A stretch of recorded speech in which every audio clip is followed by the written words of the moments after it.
Hola amigos y amigas. As you can see, I recently had my roots done, finally. And I thought I would pop in and do a big chop update. So before I delve in, I have toner to wash off my hair. How do I wash toner off? Check that video out here. And before I go blonde and style and dry my hair, I'm gonna show it wet to show it as a before and after, since I did film wet hair right after my big chop. So that's my growth in 3 months and 12 days wet. And back to blonde. Oh, I'm feeling amazing. So the big chop, it has been quite a journey. It has been a weird journey because we're still in a pandemic, we're still under quarantine. So my days and my sense of time are meshed together and completely, I don't even know, I can't gauge it.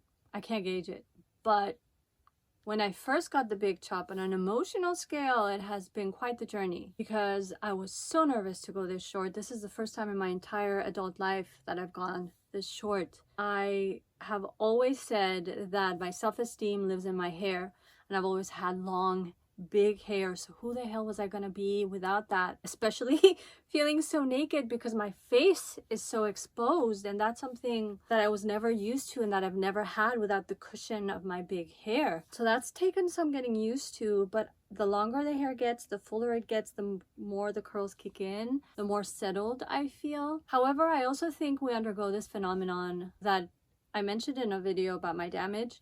Whereas they say that women who undergo plastic surgery, once they change their face, they become so accustomed to their new face, it becomes so ingrained into their reality that they can't remember anything else. They can't remember viscerally what their previous face felt like, the previous look. And I feel, for me, at least, it's the same with hair. I am so in the now. I am so connected right now to who I am with this shorter hair that I look at pictures of myself with long hair and it feels like I'm looking at a stranger. I think part of that is for survival's sake. It's been healing to be in a place where I feel good about myself, where I don't look in the mirror and cringe. I mean, sometimes I do because I'm a girl and we all have those moments.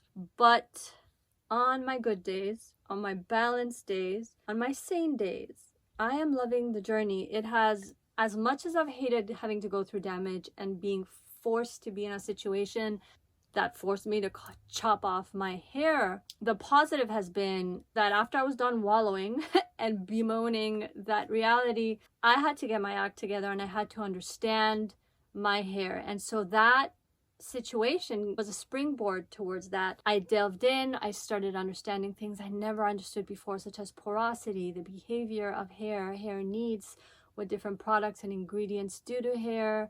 And so it's been quite a hair journey, which has given me the eloquence of expressing my hair routine, something I didn't even do before. There was no rhyme or reason. Why are you using that product? Oh, it works, it'll work for you too, because I thought all curls, all hair was built alike.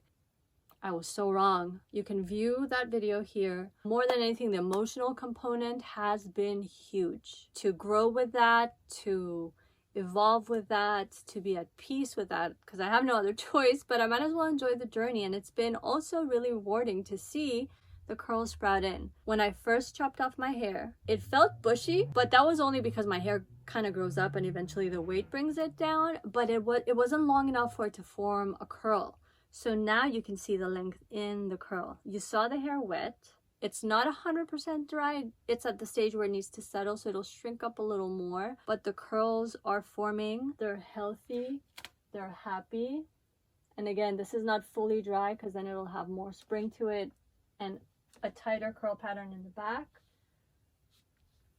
But they're thriving and they're kicking in well. I do take supplements. I don't follow the whole Curlsmith craze. I'm vegetarian. I've been vegetarian for 28 years. I can be borderline anemic most of the time. So I take a slew of supplements, and 2 specific ones for my hair, 10,000 micrograms, is that what it's called, of biotin daily, and a hair nail skin supplement by Solgar. I'll link to them below. Again, I'm not recommending. This is just in case you wonder what I'm taking. You have to look into it for your dietary needs, your hair needs, your skin needs. I don't know what your body needs, but these have been working really well for me. And so I think that has enhanced my nutrition and has also been great with the hair growth. I feel that I've had great hair growth. Is it better than it would have been without it? I really don't know. I think the only way to really tell that is if you could concurrently live the same timeline with the supplements and without. So these experiments of hair growth and these supplements are working. I don't know how accurate they are. I don't know if you can really prove that.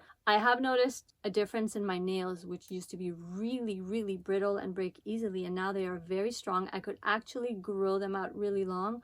I just can't type and I can't function well with long nails, so I cut them.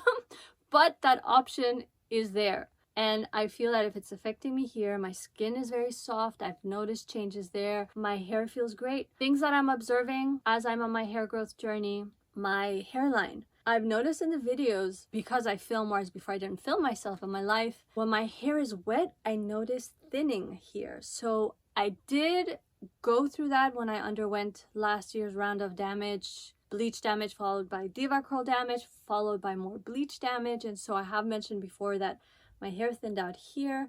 I thought it had fully grown in because I noticed hair, but then on the video I see that it's still thin.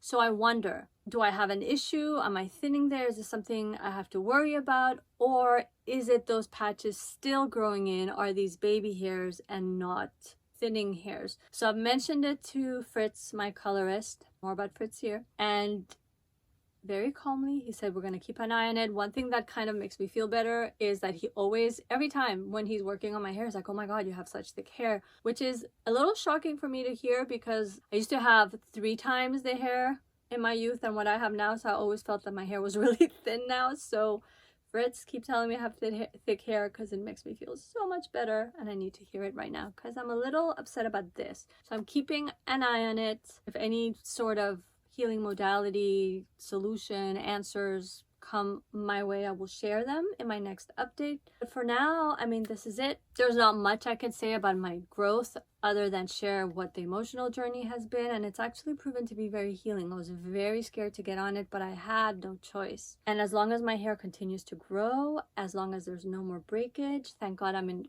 great hands as far as color goes. You can see this is 5 days post bleaching and my curls are thriving. So I am in good hands, and let's see what the 6-month update Leila has to say. So for now, thank you for tuning in. Do check out the other videos. If you like what you see in this channel, if I don't irritate you, because I irritate myself, please subscribe, please hit like, please hit the notification bell. It's very much appreciated. Do leave a comment, any thoughts you have, any questions, any ideas, any suggestions. Let me know. I'd love to hear from you. Stay tuned for more. Ciao for now.